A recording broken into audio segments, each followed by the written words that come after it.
भगवत प्रसाद प्रसादान्न गति कुतोपि ध्यायं शुभं स्तस्य यशस्वी सन्नं वन्दे गुरसि चरणारविन्दम् अजानुलम्बित भुजौ कनकावदातौ संकीर्तनैकपीतरौ कोमलायताक्षौ विश्वम्भरौ द्विजगरौ युगधर्मपालौ वंदे जगत्प्रियकरो करुणावतारो कालान्नष्टमे भक्तियोगं निजं यः प्रादुष्कर्तुं श्रीकृष्ण चैतन्य नाम आविर्भूतस्तस्य पादारविन्दे गाढं गाढं लियतां चित्तभृङ्गो नित्यानन्द नमस्तुभ्यं प्रेमानन्दप्रदायिने कलौ कल्मषनाशाय जाह्नवापतये नमः बरहा पीराभिरामं मृगमदतिलकं कुण्डलाक्रान्तगण्डं कञ्जक्षं कम्बुकण्ठं स्मितशुभगमुखं साधरे नस्तवेणुं श्यामं शान्तमिति भङ्गं रविकरवसनं भूषितं वैजयन्ता वन्दे वृन्दावनस्थं युवतिशतवृतं ब्रह्मगोपालवेशं महाभावस्वरूपाकं कृष्णप्रियावर्यसि प्रेम भक्ति प्रदे देवी राधिके तं नमाम्यहं वृन्दावै तुलसी देव्यै प्रिया वै केशवश्च च कृष्ण भक्ति प्रदे देवी सत्यवत्यै नमो नमः वाञ्छाकल्पतरुभ्यश्च कृपा सिन्धुभ्यैव च पतितानां पावनेभ्यो वैष्णवेभ्यो नमो नमः तुलसी काननं यत्र यत्र पद्मवनानि च पुराण पठनं यत्र तत्र सन्निहितो हरि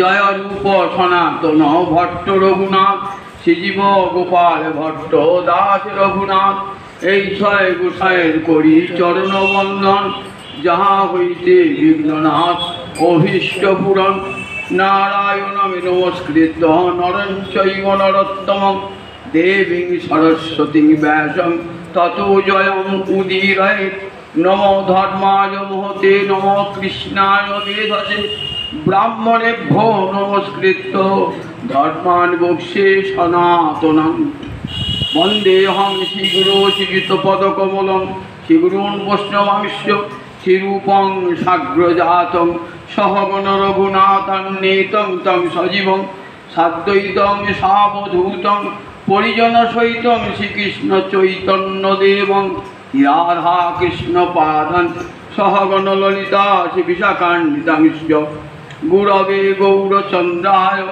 राधिका वै तदालये कृष्णाय कृष्णभक्ताय तद्भक्ताय नमो नमो दिनादो मुरारे निषादो मुरारे दिनार्थे मुरारे निषार्थे मुरारे दिनान्ते मुरारे निशान्ते मुरारे तमेक गतिर्नस्तमेक गतिर्न अनर्पित चरिमिचिराते करुणयावतीर्ण कलौ समर्पयतु उन्नत उज्ज्वल रसां स्वभक्तिश्रियं हरिपुरत सुंदर दूती कदम्ब सन्दीपित सदा हृदय कंदरे पुरतु वसति नंदन अद्वैत प्रकटीकृत नरहरिभ्रष्ट सर्वप्रिय नित्यानंद सक सनातन गति श्रीरूपैकेतन लक्ष्मी पुराणपति गदाधर रसोल्लासी जगन्नाथ भू सांगोपांग सबार सद सदतांग देव शची नंदन संसार सिंधु तरणे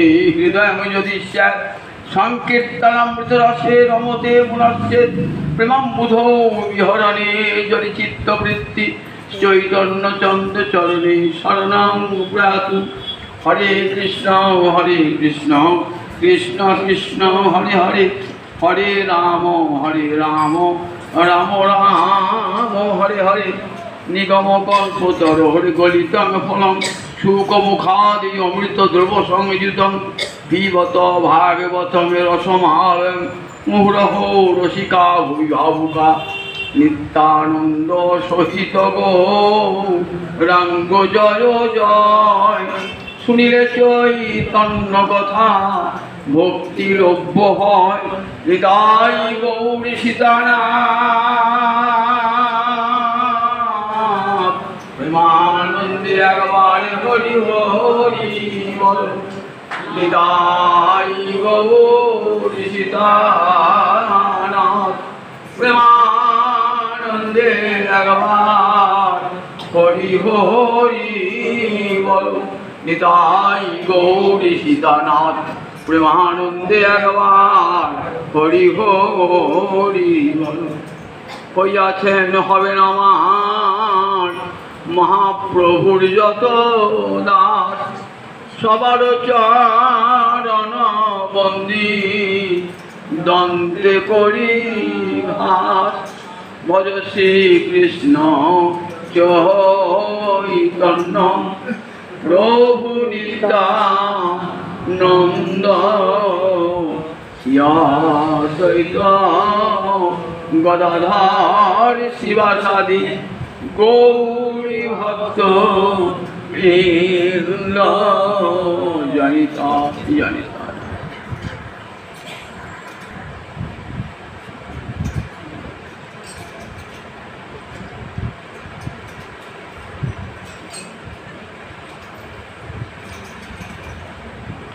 সমবেত ভক্তবৃন্দের চরণে আমার কোটি কোটি দণ্ডবৎ প্রণিপাত। শ্রীমান মহাপ্রভু দিগ্বিজয়ী পণ্ডিতকে বলেছিলেন, সেই সে বিদ্যার ফল জানি হ নিশ্চয়, কৃষ্ণ পাদ পদ্মে জ্যোতি চিত্তবৃত্তি রয়। বিদ্যা, ধন, শক্তি এগুলো মানুষের অহংকারের কারণ। খুব বিদ্যাঞ্জন দেখবেন খুব অহংকারী, খুব ধনবান ব্যক্তি অহংকারী। গায়ে যার শক্তি আছে বা ক্ষমতা আছে, প্রতাপ আছে, দেখবেন তার খুব অহংকার হয়। শক্তিরত্নাবলীতে একটি মহাজনের বচন আছে, ধনং মদায় বিদ্যা বিবাদায় শক্তি পরেশাং পরিপীড়নায় খলস্য সাধো বিপরীতম এতৎ জ্ঞানায় দানায় চ রক্ষণায়। দুই স্বভাবের মানুষ আছে, গীতায় পড়েছেন অসুর আর সুর, খল আর সাধু। তা খল বিদ্যা গ্রহণ করে, সাধু বিদ্যা গ্রহণ করে। বিদ্যার সবাই তো অবাধ অধিকার। যে দুষ্ট ব্যক্তি অসুর সেও বিদ্যা নিচ্ছে, আবার সুর সেও বিদ্যা নিচ্ছে, কিন্তু বিদ্যার ফলটা দুজনকে দুরকম দান করবে। খলস্য সাধু বিপরীত মেয়ে, খল আর সাধুর ক্ষেত্রে ফলটা বিপরীত হয়ে যায়। খলের হাতে যদি ধন থাকে, অসুরের হাতে যদি ধন থাকে, ধনং মদায়, তার বড় অহংকার। সে সবার ধরাকে সরা জ্ঞান করে হাতে মাথা কাটা সবাই, ধনং মদায়।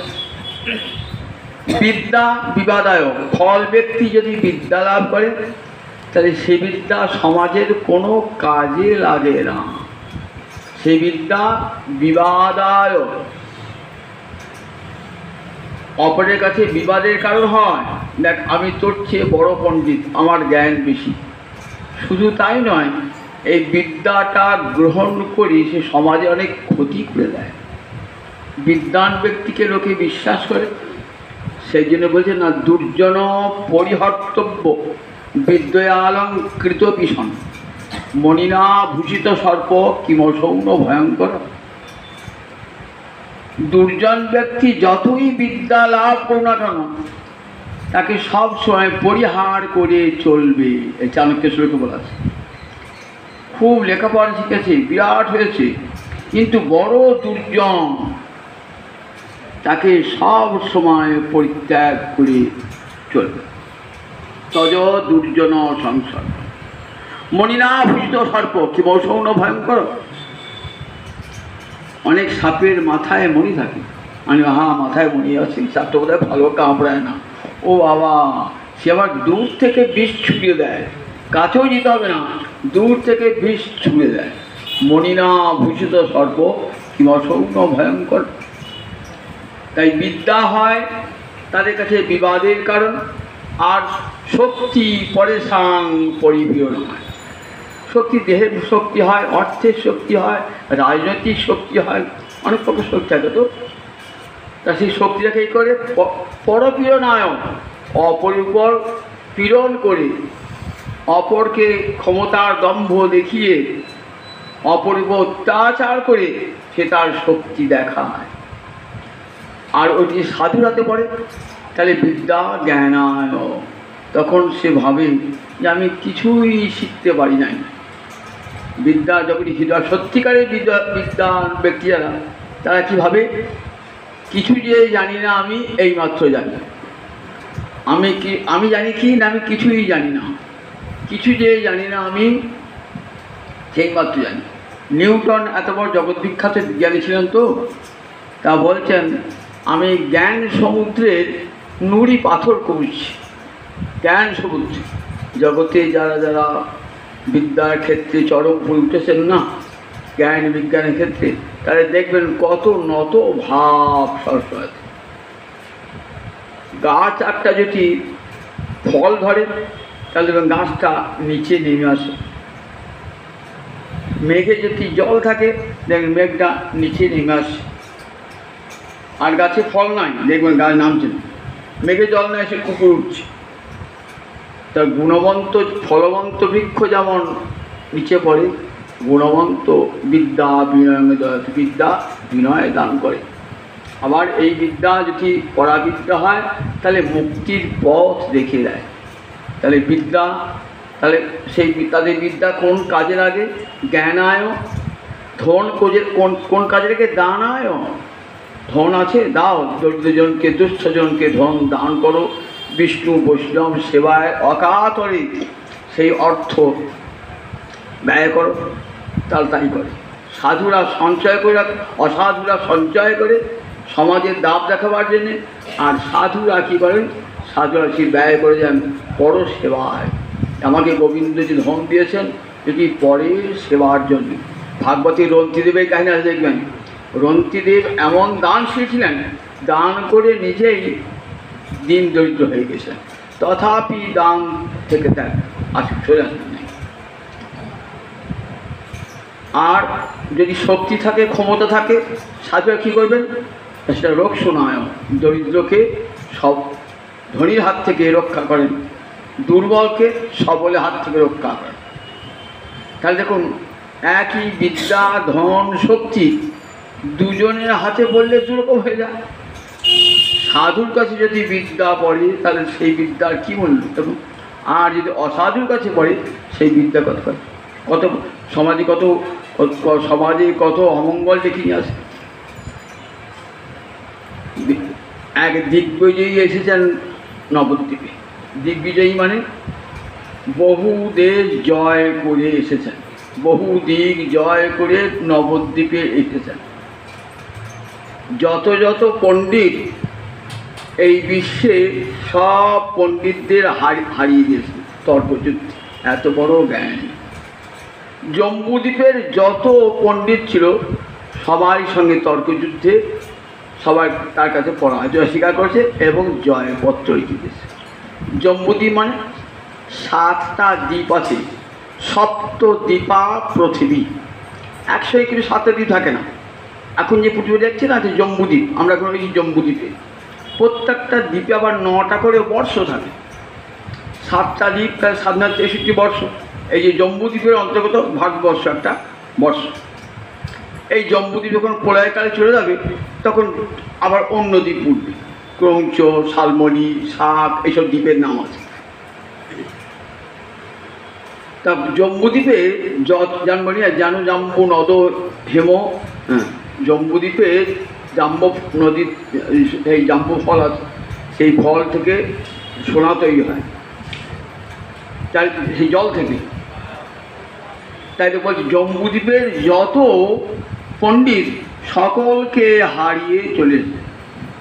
নবদ্বীপ এসেছেন। নবদ্বীপে তো সবাই কানাকুচু শুনছেন যে বাবা নবদ্বীপে এক বিরাট পণ্ডিত এসেছেন। এই সারা বিশ্বের যত পণ্ডিত সকলকে তর্কযুদ্ধে হারিয়ে দিয়েছেন, জয়পত্র লিখে দিয়েছেন, নথি স্বীকার করেছেন। তখন তো নবদ্বীপ তো বিদ্যায় খ্যাত, মিথিলার পরই নবদ্বীপ। দুটো জায়গা তখন ভারতবর্ষের বিদ্যার রমরমা। একটা মিথিলা, আর মিথিলা কোথায়? বিহারে। আর একটা নবদ্বীপ। এই দুটো জায়গায় মিথিলার পণ্ডিতকে হারিয়ে এসছেন, এইবার ঢুকেছেন নবদ্বীপ। নবদ্বীপ তখন বাংলার অক্সফোর্ড, যত জ্ঞানী গুণী বিদ্বান পণ্ডিত সব নবদ্বীপ। কেউ ন্যায়ের পণ্ডিত, কেউ সাংখ্য দর্শনের পণ্ডিত, কেউ বেদান্ত দর্শনের পণ্ডিত, কেউ ব্যাকরণের পণ্ডিত, কেউ অলঙ্কারের পণ্ডিত। পণ্ডিতের মেলা নবদ্বীপ। তখন নবদ্বীপের সব পণ্ডিতরা তখন ঘরে ঢুকেছে। কারও আর ক্ষমতা নাই ওই দিগ্বিজয়ীর সঙ্গে তর্কযুদ্ধে যায়, তার আহ্বানে যায়। কেউ সাহস করে যাচ্ছে না। আর সে এসে বলছে নবদ্বীপে যে নবদ্বীপের যত পণ্ডিত সব সমবেত হও, হয় আমাকে তর্ক হারাও, আর যদি না পারো আমাকে জয়পত্র লিখে দাও। গোটা নবদ্বীপময় ঘোষণা দিয়েছে। মহাপ্রভু যারা পড়ুয়া না, তারা মহাপ্রভুর কাছে গিয়ে শোনালে এই কথা যে নবদ্বীপ একটা বড় পণ্ডিত এসেছে, সেই সকলকে তর্কযুদ্ধে হারাচ্ছে। মহাপ্রভু হাসেন, বলেন দেখো, কারু অহংকার ভগবান সহ্য করেন না। ভগবান দর্পহারিত, বিদ্যার অহংকার সেটাও অহংকার, সব অহংকার চূর্ণ করে দেন। কোনো অহংকারী পৃথিবীতে স্থায়ী হয় না। দেখো,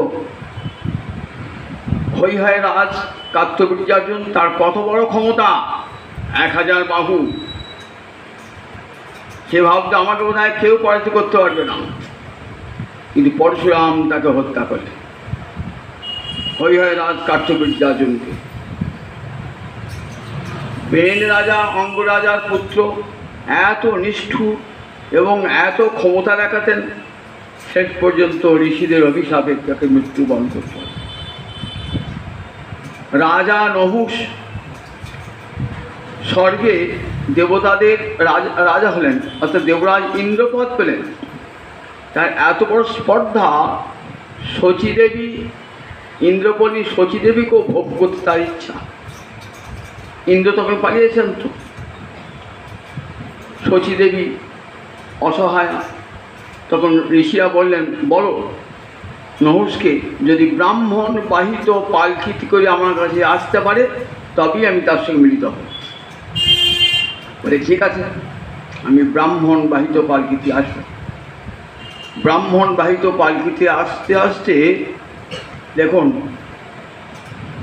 রাজা নহুষ চেপে আসছেন। তো অগস্ত্য ঋষি অভিশাপ দিলেন, তখন সর্পভব, তুই সাপ। নহুষ রাজা সাপ হয়ে নেবেলেন। রাজা যজাতির পূর্বপুরুষ নহুষ রাজা সাপ এলেন। মহাভারতে ওই যুধিষ্ঠির অজগর সংবাদ আছে মহাভারতে। সেখানে ওই ভীম যাচ্ছে, তো ভীমকে অজগর সাপটা এমন জড়িয়ে ধরেছে না, কিছুতেই আর ছাড়ছে না। দেখি তোমার গায়ে কত বল, একবার দেখি। ভীম তো এত বল, 1000 হাতির বল ওই ভীমের গায়ে, কিছুতেই ছাড়াতে পারে না। তখন যুধিষ্ঠির গেছে। যুধিষ্ঠির বলছে, জানো যুধিষ্ঠির আমি কে জানো? আমি তোমারই বংশের পূর্বপুরুষ, আমি নহুষ রাজা, ঋষি অগস্ত্য অভিশাপে সর্প হয়েছি। তোমার দর্শনে আমার মুক্তি হবে বলে তোমার ভাই ভীমকে আমি জড়িয়ে ধরেছিলাম। তাই দেখুন, এত বড় ইন্দ্রের পতন ঘটে গেল। রাবণের কি অহংকার, অতি দর্পে হতালঙ্কা, অতি মানে চ কৌরবা, অতি দানে বলির্বদ্ধ সর্বম অত্যন্তম গর্হিতম। অতি দর্পে রাবণের কি অহংকার, আর সেই অহংকারে রাবণ মজালে রাক্ষস কুল মজিলা আপুল। গোটা রাক্ষস শুধু একা গেল না, গোটা রাক্ষস বংশ ধ্বংস করে একটা মানুষের জন্য। দুর্যোধন তার এত অহংকার, আর সেই অহংকারে স্বয়ং কৃষ্ণকে পর্যন্ত বাঁধতে এসেছেন। এত অহংকার, যখন কৌরব সভায় কৃষ্ণ এসেছেন মীমাংসা করতে, কৃষ্ণের মীমাংসার কথা শোনা তো দূরের কথা, চোরা না শোনে ধর্মের কাহিনী। কৃষ্ণকে বেঁধে রাখতে চাইল, অপমানসূচক কথা বলে বেঁধে রাখতে চাইল। দেখুন, বলেন আজ তুমি সূচ্যগ্র পরিমিতাং ভূমি নদাস্বামী রণঙ্গিতাম। কৃষ্ণ বলিল যুধিষ্ঠিরকে, সূচের অগ্রভাগে যে পরিমাণ ভূমি বৃদ্ধ হয় আমি তাও দিব না, বিনা যুদ্ধে নাহি দিব, সূচ্যগ্রমে দিব। বললেন একদিন তোমাকে সব দিতে হবে, আর তোমারই জন্যে গোটা পুরুবংশের ধ্বংস। গোবিন্দ ভবিষ্যবাণী করে চলেলেন। দেখুন, শতপুত্রের বিনাশ হয়ে গেল ধৃতরাষ্ট্রের, অতি মানে চ কৌরবা, অতি দানে বলির্বদ্ধ।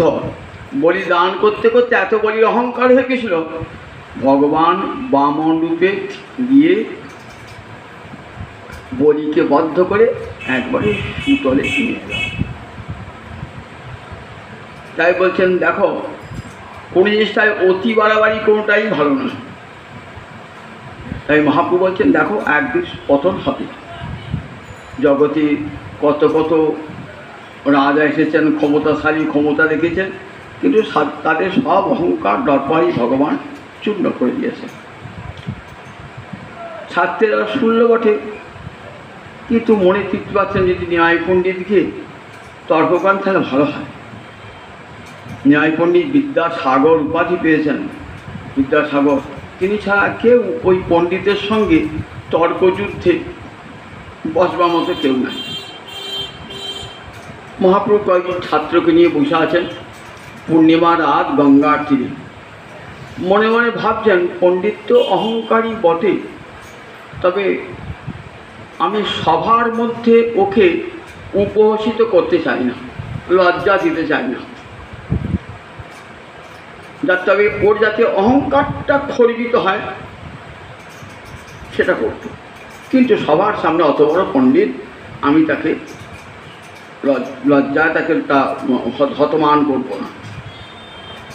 বসে আছেন অন্তর্যামী ভগবান, তো মনে মনে ভাবছেন ঠিক দেখছেন সেই পণ্ডিত এসে হাজির। পণ্ডিত আবার হাতি পিঠে চড়ে, দোলায় চড়ে, ঘোড়ায় চড়ে, পায়ে হেঁটে নয়, সঙ্গে কত ঢাক ঢোল বাদ দিয়ে আছে, আর পণ্ডিতের জয় দিতে পতাকা আছে, আর জয় দিতে খানিক লোক সামনে জয় দিচ্ছে, দুপাশে জয় দিচ্ছে, পিছনে জয় দিচ্ছে পণ্ডিতে। মহাপ্রভু যখন এলেন তখন কিন্তু একা একা গঙ্গার তীরে বেড়াতে এসছে। বেড়াতে এসে দেখছেন যে একজন নবীন যুবক, ছেলে বললেই হয়, বালক বললেই হয়, সে কত ছাত্রকে নিয়ে ব্যাকরণাদি শাস্ত্রের আর কথা আলোচনা করছে। পাশে বসলেন, বলছেন উনি কে? তা বলছে নিমাই পণ্ডিত, যাও না? বলছেন কেন? আমি জিজ্ঞাসা করলাম জানো, আমি নবদ্বীপে এত মানুষ দেখলাম, কিন্তু কোনো মানুষকে দেখে আমি অবাক হই নাই, এই একটা সুদর্শন নবীন যুবককে দেখে আমি অবাক হয়ে গেছি, বিস্মিত হয়ে গেছি। এত তার রূপ, বুদ্ধিদীপ্ত চোখ মুখ, তাই জিজ্ঞাসা করছি। বললেন নিমাই পণ্ডিত। তখন একটু কাছে গিয়ে বলছেন তুমি নিমাই পণ্ডিত? বলে হ্যাঁ হ্যাঁ আমি নিমাই পণ্ডিত। নিমাই পণ্ডিত নয়, আমি নিমাই। তুমি কি পড়াও? বলে আমি কি পড়বো, ব্যাকরণ পড়াই। কি ব্যাকরণ পড়াও? কলার ব্যাকরণ। ব্যাকরণে ভাগ আছে আবার, পানির ব্যাকরণ সবচেয়ে শক্ত ব্যাকরণ, মুগ্ধবোধ কলা, সবচেয়ে সোজা ব্যাকরণটা পড়াও। ও তো বালকের শাস্ত্র, বালকের শাস্ত্র। বলে হ্যাঁ আমি আর কি জানি, সামান্য বালকের শাস্ত্র পড়াই, বালকের শাস্ত্র পড়াই। আপনি দিগ্বিজয়ী পণ্ডিত নয়? নবদ্বীপে সব চারিদিকে রচনা হয়ে গেছে, রাষ্ট্র হয়ে গেছে, আপনি বড় পণ্ডিত এসেছেন। বলে কে বলতো আমাকে? বলে নবদ্বীপ সবাই বলছেন। বলে হ্যাঁ, আমি জম্বুদ্বীপের যত পণ্ডিত আছে সবাইকে তর্ক যুদ্ধে হারিয়ে এসেছি। বলে আমি তো আপনার কাছে তর্ক করতে আসি না, আমি ছাত্র, আমি শিষ্য, আপনার পুত্র সন্তান তুল্য। তা এত বড় শুধু আপনি পণ্ডিত নন, আমার কবিও বটেন শুনেছি। তা খুব ইচ্ছা আপনার মুখ থেকে কবিতা শুনতে ইচ্ছা। শুনেছি আপনি কি আপনি সরস্বতী কবি অনর্গ বলতে পারেন? তো হ্যাঁ পারি তো। তা বললে কী শুনে বলো? এই গঙ্গার মহিমা বর্ণনা করে একটা কবিতা শোনো। সত্যি একবার দুর্লভ সরস্বতী বরকত, সরস্বতী মধ্যে জপ করতে সবসময়। সরস্বতী এসে দেখা দিয়েছিলেন, দেখা দিয়ে বললেন কী বর চাস? তা বলে আমি দিগ্বিজয়ী পণ্ডিত হতে চাই। দিগ্বিজয়ী পণ্ডিত হয়ে বৃন্দাবন দাস ঠাকুর বলছেন এই সরস্বতীর কাছে দিগ্বিজয়ী পণ্ডিত এই সামান্য তুচ্ছ বরটা নিলে। কেন এই বরটা নিতে বলেন না যে বিদ্যার বলে গোবিন্দ তোমাকে জানতে পারি সেই বিদ্যা দাও? ওটা একটা তুচ্ছ বর, দর্শন করে সাথে বলে ঠিক আছে, তোকে আমি সেই বর দিলাম, তুই দিগ্বিজয়ী বিরাট। তাই সরস্বতীর বরে চারি বেদ, বেদান্ত, বেদাঙ্গ, দর্শনাদি তার কণ্ঠে সরকার শত শ্লোকে একবার ঝরঝর ঝরঝর করে কবিতা বলে দেন, গঙ্গার মহিমা বর্ণনা করে। শুনলে হ্যাঁ খুব ভালো কবিতা, খুব ভালো লাগে। তা একটা দুটো শ্লোকে যদি ব্যাখ্যা করে শোনান। তা বললে কোন শ্লোকটা ব্যাখ্যা করবো? তখন মাঝখান থেকে 100 শ্লোকই ঝড়ের মতো বলেছেন তো, আর সঙ্গে সঙ্গে তৈরি করে বলেছেন। মহাপ্রভু ওই 100 শ্লোকের মাঝখান থেকে একটা শ্লোক মহাপ্রভু আবৃত্তি করলেন। মহত্তং গঙ্গায়া সততম ইদম আভাতি নিতরাং যদেশা বিষ্ণু চরণ কৌলোৎপত্তি শুভগা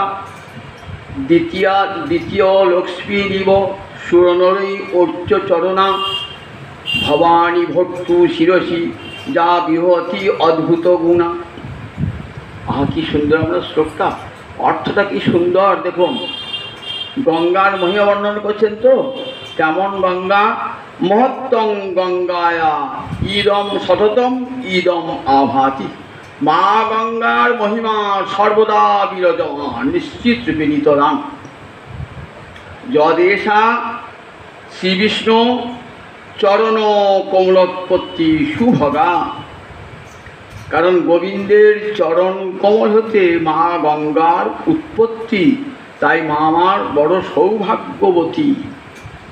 দ্বিতীয় শ্রী লক্ষ্মীব সুরনরৈ অর্চ চরণা। মা গঙ্গা যেন দ্বিতীয় লক্ষ্মী। লক্ষ্মী যেমন গোবিন্দের প্রিয়া, তিনি মা গঙ্গাও গোবিন্দের প্রিয়া। কেমন মহিমা গ্রহণ করছেন। সুরনরৈ অর্চ চরণা। সুর অর্থাৎ দেবতারা, নর মানে মানুষ, দেবতা মানুষেরা তার চরণকে সব সময় বন্দনা করছে। দেবী সুরেশ্বরী ভগবতী গঙ্গে ত্রিভুবন তারিণী তরল তরঙ্গে শঙ্কর মৌলি নিবাসিনী বিমলে মমতী রাস্তাং তব পদ কমলে। গঙ্গা শান্তপতিকে বলবেন গাঙ্গঙ্গ বাড়ি মনোহারী মুরারি চরণচ্যুতাং ত্রিপুরারি শিরশ্চারী পুনাতুমাম। বাল্মীকি রামায়ণে বন্ধ হচ্ছে। রামায়ণে যখন যাচ্ছেন সীতা দেবী, তখন দেখছেন কি সুন্দর গঙ্গা। রামচন্দ্রের সঙ্গে যখন যাচ্ছেন, বনবাসে যাচ্ছেন তো গঙ্গার প্রতিমুখে যাচ্ছেন। গাঙ্গঙ্গ বাড়ি মনোহারী মুরারি চরণচ্যুতম। এই গঙ্গার জল কি সুন্দর জল, শুভ্র জল। মুরারি চরণচ্যুতম, গোবিন্দের চরণ হতে চ্যুত হয়েছে। ত্রিপুরারি শিরস্যার, ত্রিপুরারি মানে ত্রিপুর অসুরকে দমন করেছিলেন ওই শিবকে কী বলা হয়? ত্রিপুরারি। শিরস্যারী, তার মাথায় বিরাজ করছে। পাপহারী পুনাতুমাম, সব পাপ থেকে হরণ করে নেওয়া হে মা গঙ্গা, তিনি আমায় পবিত্র করেন। এখন ঠিক তেমনি বললেন দেখো, ভবানী ভট্টু শিরসী, ভবানীর স্বামী অর্থাৎ মহাদেবের বৃহতি অদ্ভুত গুণা। অপূর্ব শ্লোক শোনান আপনি, এত সুন্দর শ্লোক। তা এই শ্লোকের কোথায় কোথায় দোষ আর কোথায় কোথায় গুণ যদি একটু শোনান। এইবার পণ্ডিত প্রথমে বললে, আচ্ছা তুমি মাঝখান থেকে শ্লোকটা বললে কী করে? আমি তো কোনো বই লিখে না যেখানে গঙ্গার মহিমাটা আছে, আমি তো সঙ্গে সঙ্গে তুই বললে গঙ্গার মহিমাটা বললাম। তা বলছেন, দেখো পণ্ডিত বর, সরস্বতীর বরে কেউ যেমন বড় কবি হয়, আবার কেউ তেমনি শ্রুতিধর হয়। সব মনে রেখে দেয় সরস্বতী বর। আপনি কবি হয়েছেন, আমি শ্রুতিধর হয়েছি। এই কি দোষ আর কি গুণ একটু বুঝিয়ে বললে ভালো হয়। তুমি কি বোঝো? তুমি কাব্যের দোষ গুণ কি বোঝো? তুমি রস অলঙ্কার পড়েছ? তুমি তো ব্যাকরণের ছাত্র, ও বাচ্চাদের পড়ানো হয়। তুমি রস অলঙ্কার বুঝবে কি করে? তুমি রস অলঙ্কার বুঝলে সেখানে দোষ গুণ বুঝবে, কাব্যের দোষ গুণ বুঝতে পারতে। বলছে আমি জানি না, কিছু পড়িয়ে নাই, তবে শুনেছি, শুনে শুনে বলছি। তা যদি আপনি রুষ্ট না হন, আমি তো একটা বলবো। বলো দেখি, পণ্ডিতের চক্ষু তো লাল হয়ে গেছে, সেটার সাহস কম না এত। আমি সারা বিশ্ব ঘুরে এলাম, আমার সামনে বসে কেউ আর পণ্ডিতই ফেলাতে পারে না, সবাই নির্বাচন হয়ে যায়। আর এই ছেলেটা বলছি আমার কাব্যের দোষ আর গুণ খুঁজে বার করতে বলছি।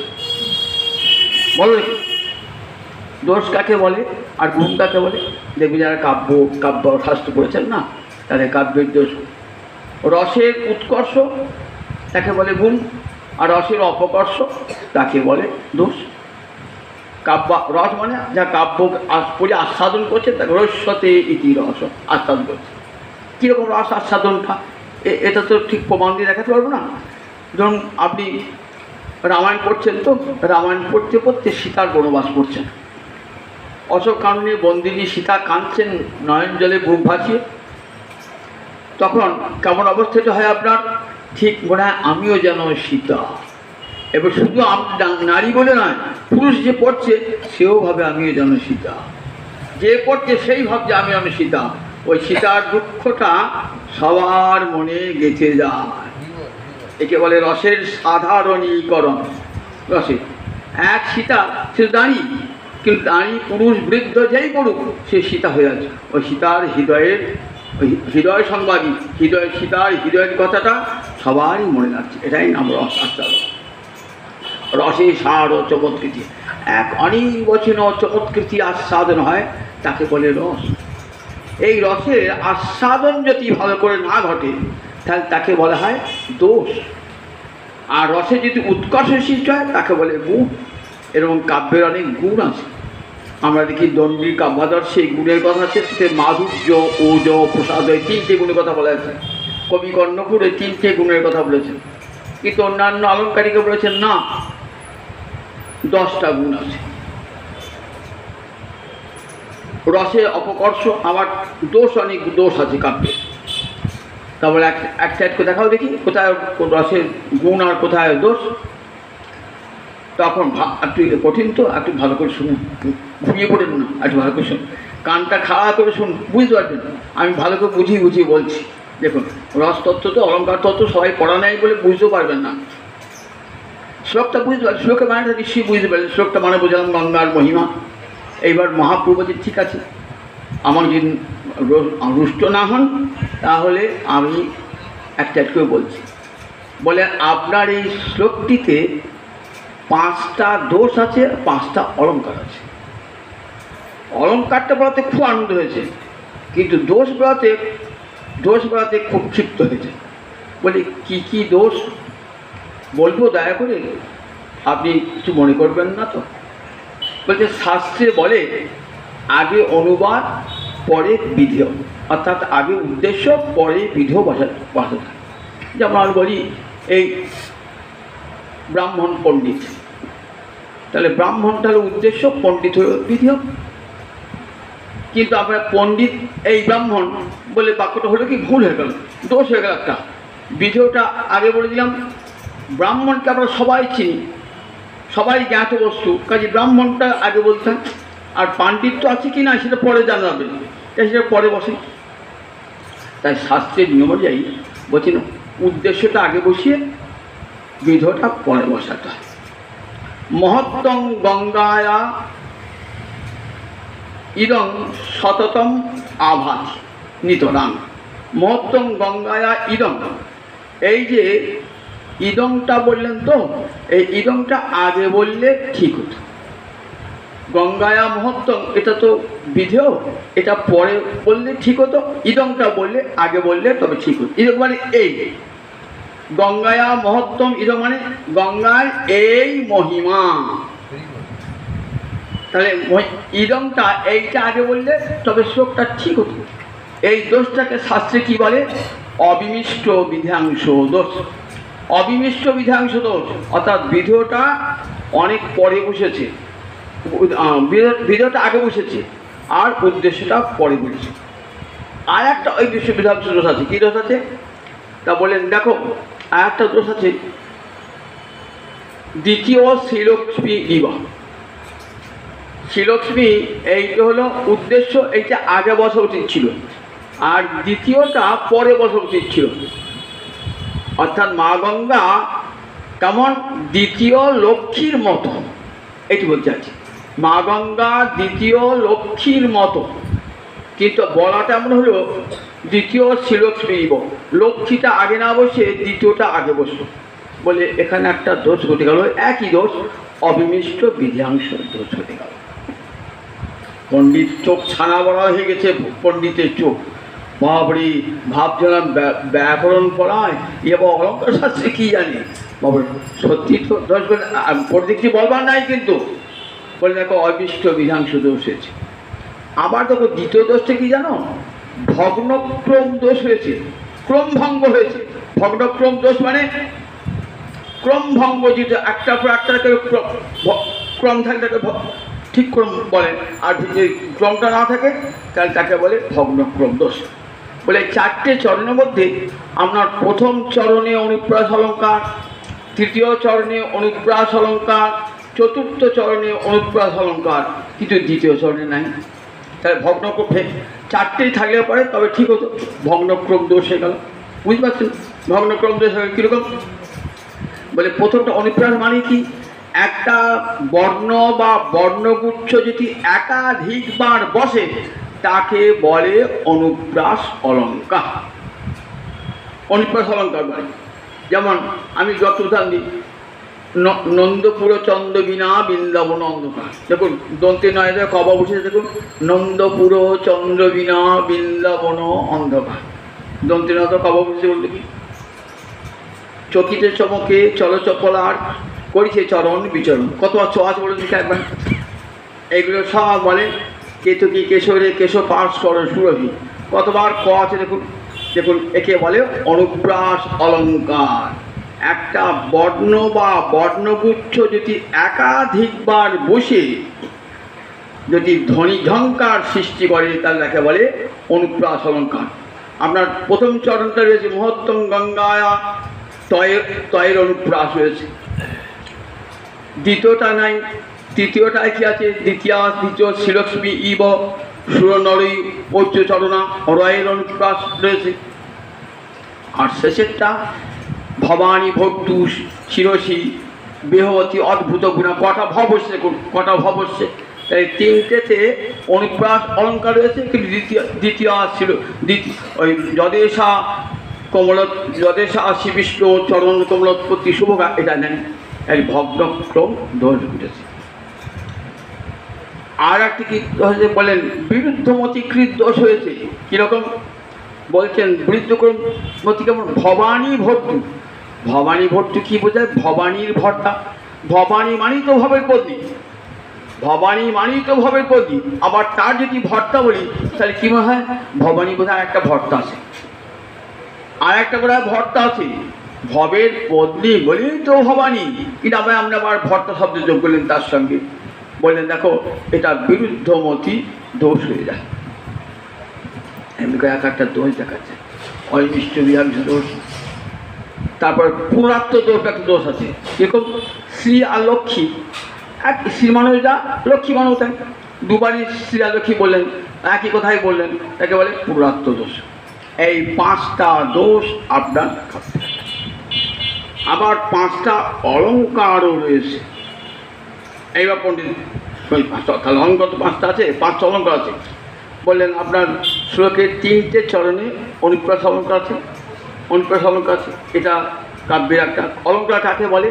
কাব্য শোভা করান ধর্মান অলঙ্কারান প্রতিষ্ঠতি, অলঙ্কারান প্রতিষ্ঠতি। অলঙ্করতি ইতি অলঙ্কার, অর্থাৎ শোভিত করে কাব্যদেহকে, অলঙ্কৃত করে বলে তার নাম হলো অলঙ্কার। অলঙ্কার 2 রকমের, শব্দালঙ্কার, অর্থালঙ্কার। এই যে অলঙ্কার বললাম শব্দালঙ্কার, আবার অর্থালঙ্কার, অর্থকে যা অলঙ্কৃত করে তাকে বলে অর্থালঙ্কার। বুদ্ধের করুণাখিরুকি স্নিগ্ধ তারাসমূহ, সন্ধ্যা তারাসমূহ যেন রহে যেন ফুটি, একে বলে উৎপ্রেক্ষা অলঙ্কার। এরকম উপলঙ্কার অর্থাৎ শেষ, যেমন একটা অর্থালঙ্কার। আনি আছে তোর স্বামী বাঁধি নিজ গুণী, এই গুণটার 2টো অর্থ হয়ে যায়। একটা মানে ধনুকের গুণ, আর একটা হলো কোয়ালিটি, মানে আমরা স্বভাব, 2টো বোঝায়। গুণের 2টো অর্থ শ্লেষ অলঙ্কার বলে। কোথাও হন্ত চির বসন্ত আমি বসন্তে মরি, এখানে বসন্ত শব্দের 2টো অর্থ, একটা বসন্ত রোগ, একটা বসন্ত ঋতু। জীবে দয়া তব পরম ধর্ম জীবে দয়া তব কই, একটা জীব মানে প্রাণী, আর একটা জীব মানে সৃজীব, একে বলে যমক অলঙ্কার। এগুলো সব অলঙ্কার, এগুলো অর্থালঙ্কার। তা বললে তোমার কাব্যে 5টা অলঙ্কার আছে। তা বললে কী কী অলঙ্কার আছে? বলে দেখো, সাধ্য সাধন যদি এক জায়গায় থাকে তাহলে তাকে কি বলে? তাকে বলে অনুমান অলঙ্কার। কীরকম বলেন দেখো, গঙ্গায়া মহত্তম, গঙ্গায়া বলেন তো শিব, গঙ্গায়া মহত্তম। এখানে গঙ্গা হলো সাধ্য, আর সাধনটা কি? কারণটাকে সাধন বলে। কারণটা কি না? শ্রী বিষ্ণুর চরণ থেকে উৎপত্তি, এটা হলো কারণ। এই দুটোই সাধ্য এবং সাধন যদি দুটোই এক জায়গায় থাকে তাহলে তাকে বলে অনুমান অলঙ্কার। আর একটা বিরোধাভাস অলঙ্কার। কীরকম বিরোধাভাস? বিরোধ নাই কিন্তু বিরোধ বলে মনে হয়। কোমলে উৎপত্তি, কোমলে গঙ্গার উৎপত্তি হয়, গঙ্গার জলে কোমলে উৎপত্তি হয়, কিন্তু কোমলে গঙ্গার উৎপত্তি কোথাও শুনেছেন? কোমলে গঙ্গার উৎপত্তি, কিন্তু আপনি বলেছেন শ্রীবিষ্ণু চরণ কোমল উৎপন্ন শুভগা, তাহলে গোবিন্দের চরণ কোমল হতে গঙ্গার উৎপত্তি হয়েছে।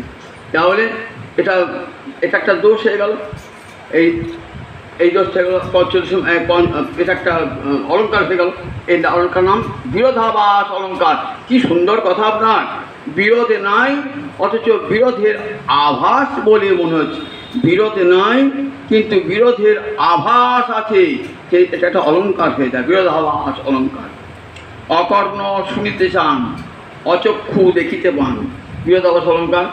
চোখ নাই দেখতে পাচ্ছি, কান নাই শুনতে পাচ্ছি। আর একটা অলঙ্কার আছে শ্রীজীব, এখানে লক্ষ্মীর সঙ্গে তুলনা করছেন। উপ অলঙ্কার আছে, এই 5টা অলঙ্কার আছে। পণ্ডিত নির্বাচন, আর কোনো কথা নাই।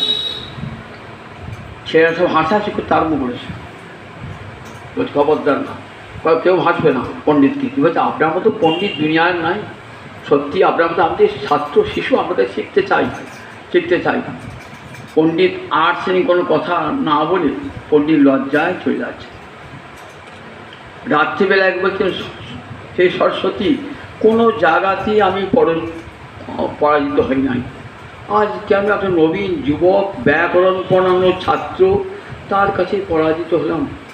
সারা রাত্রি ওই সরস্বতী মন্ত্র জপ করতে, সারা রাত্রি সরস্বতী উপাসক তো, কেন আমাকে কেমন করায়? কী দোষ হয়েছিল আমার, কী অপরাধ হয়েছিল? আর এই ছাত্র তুল্য, আমার পুত্র তুল্য, আমার শিষ্য তুল্য, তার কাছে আমাকে পরাজয় স্বীকার করতে হলো। ঘুম এসেছে, শেষে দেখছেন শিয়রে দাঁড়িয়ে সরস্বতী বলছেন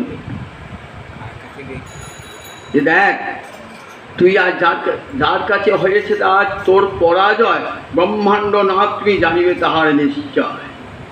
আজ যার কাছে তোর পরাজয় হলো সে জানিস তো ব্রহ্মাণ্ড না আমারও পতি, তুই সরস্বতী পতি গোবিন্দের কাছে আজ আমার বিদ্যার অহংকার দেখাতে গেছি। দেখ, আমিও যার চরণের দাসী হয়ে থাকি, সরস্বতী আর লক্ষ্মী গোবিন্দ চরণের দাসী। গোবিন্দের দুই পদ্মে সরস্বতী আর লক্ষ্মী, একই লক্ষ্মী, তিনি সরস্বতী, তিনি আবার লক্ষ্মী, তিনি আবার সীতা, তিনি আবার রুক্মিণী চন্দ্রাবলী, তিনি আবার রাধা চন্দ্রাবলী। একই ভগবতী সত্যি নানান রূপ ধারণ করেন। কখন তিনি সরস্বতী, বিষ্ণুপ্রিয়া যেমন সরস্বতী, লক্ষ্মীপ্রিয়া লক্ষ্মী। ভগবান যখন আসেন না, লক্ষ্মী সরস্বতী তাই সেবা করবার জন্য আসেন। তা দেখ আমার প্রতি, দেখ, আর তুই তার সঙ্গে তর্ক করতে গেছিস। দেখ, এটাই জানবি তোর বিদ্যার শ্রেষ্ঠ ফল, তোর বিদ্যার শ্রেষ্ঠ ফল। এই বিদ্যা দিয়ে তুই অহংকার হয়েছিল, আমার কাছে দিগ্বিজয় হোক, আর আজ গোবিন্দচরণ গৌর হরিচরণ দর্শন হলো না, এইটাই আমার পরম কৃপা, এইটাই আমার কৃপা। দেখ, আজ যদি তোর করতে না যেতিস তাহলে তো দেখা হতো না, এইটা আমার কৃপা। পরের দিন সকালে মহাপ্রভু, তা আর এ কথা কাউকে বলবি না, তোকে দেখা দিলাম আমি, কাউকে বলবি না, বললে তোর পরমায়ু ক্ষয় হবে। চলে এলেন পণ্ডিত পরের দিন সকালবেলাতে। মহাপ্রভু চরণ নিবিত, ছি ছি ছি ছি, আপনি আমার পিতৃতুল্য পরম গুরু, ভাবলো আপনি গুরু কোনো শিষ্যে চরণ করে? আমি আপনার, বলেন না না না, তুমি আমার শিষ্য নও, তুমি আমার গুরু। আমি স্বপ্নে কাল আমাকে সরস্বতী দেখিয়ে গেলেন, তুমি ব্রহ্মাণ্ড, অখিল ব্রহ্মাণ্ড না, তুমি নারায়ণ গৌরাঙ্গরূপী অবতীর্ণ হয়ে, তুমি সাক্ষাৎ নারায়ণ, তুমি বৈকুণ্ঠপতি, আর হয়েছ গৌরাঙ্গরূপী ব্রাহ্মণরূপে অবতীর্ণ, বিপ্ররূপে অবতীর্ণ, তুমি নারায়ণ, তুমি কূর্ম, তুমি মৎস্য, তুমি সে বামন, তুমি বরাহ আবির্ভূত রূপে আবির্ভূত হয়েছ, তুমি পূর্বরূপে আবির্ভূত হয়েছ, তুমি মৎস্য রূপে আবির্ভূত হয়েছ, তুমি রাম রূপে আবির্ভূত হয়েছ, তুমি যুগে যুগে আবির্ভূত, কত অবতার আবির্ভূত, কলিকালে তুমি এসেছ গৌরাঙ্গ রূপে আবির্ভূত। তখন মহাপ্রভু বলছেন, দেখো তুমি যা মা সরস্বতীর কাছে যা দেখেছো, এই কথা কাউকে বলো না, কারণ গুচ্ছ কথা কাউকে লোকের কাছে বললে পারে কি হয় যেন পরমায়ু ক্ষয় হয়ে যায়। নয়ন জলে মহাপ্রভু দুটি চরণ নয়ন জলে ভাসিয়ে পণ্ডিত চলে গেলেন। মনে মনে এক বড় বললেন, আজ যে নবদ্বীপে না আসতাম তাহলে কিন্তু আমার অনেক পাওনা বাকি থাকতো, আমার সব অহংকার, আমার সকল অহংকার দাও হয়ে চূর্ণ, সব অহংকার চূর্ণ হলো তোমার চরণ ধুলার পরে, আমার সব অহংকার চূর্ণ হয়ে গেল। লুটিয়ে পড়লেন মহাপ্রভু চরণে পড়ি। এমনি করে দিগ্বিজয়কে কৃপা করলেন মহাপ্রভু। তাকে সবার সামনে অপমানিত করলেন না, তাকে বরং তার প্রশংসা করি, তাকে নিজের বিনয় দেখিয়ে, তাকে উচ্চ পদে বসিয়ে তার অহংকারটুকু দমন করে। কারণ যে বিদ্যা তার সমাজে কাজে লাগবে, মহাপ্রভু চেয়েছেন সেই বিদ্যা লাভ করুক, যে বিদ্যা দিয়ে ভগবানকে দর্শন হবে। সা বিদ্যা যা বিমুক্ত, তাকেই বিদ্যা বলা হবে যে বিদ্যা বিমুক্তি এনে দেয়, বিমুক্তি এনে দেয়, অর্থাৎ বিশেষ মুক্তি, নিজেকে ভগবানের দাস বলে ভাবনা হয়, সেই মুক্তির নাম হলো বিমুক্তি। সা বিদ্যা বিদ্যয়া বিন্দতি অমৃতম। শ্রুতি বলেছেন বিদ্যা দ্বারা কী পাওয়া যায়? অমৃত লাভ হয়। কখন অমৃত লাভ হয়? এই মৃত্যুময় সংসারে? বলে না না না, মৃত্যুময় সংসারের অপর পারে ওই গোবিন্দ চরণ দর্শন করিয়ে দেয় যে বিদ্যা, সেই বিদ্যায় যথার্থ বিদ্যা। এই অনুভব করছিলেন, জগৎবাসীকে শিক্ষা দেন, দেখো বিদ্যা লাভ করলে সেই বিদ্যা লাগাও গোবিন্দ সেবায়, ধন পেলে সেই ধন লাগাও গোবিন্দ সেবায়, শক্তি পেলে সেই শক্তি লাগাও গোবিন্দ সেবায়।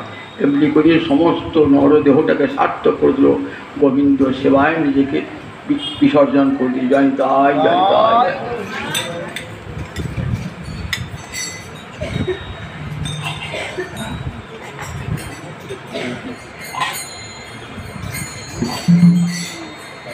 জয় জয়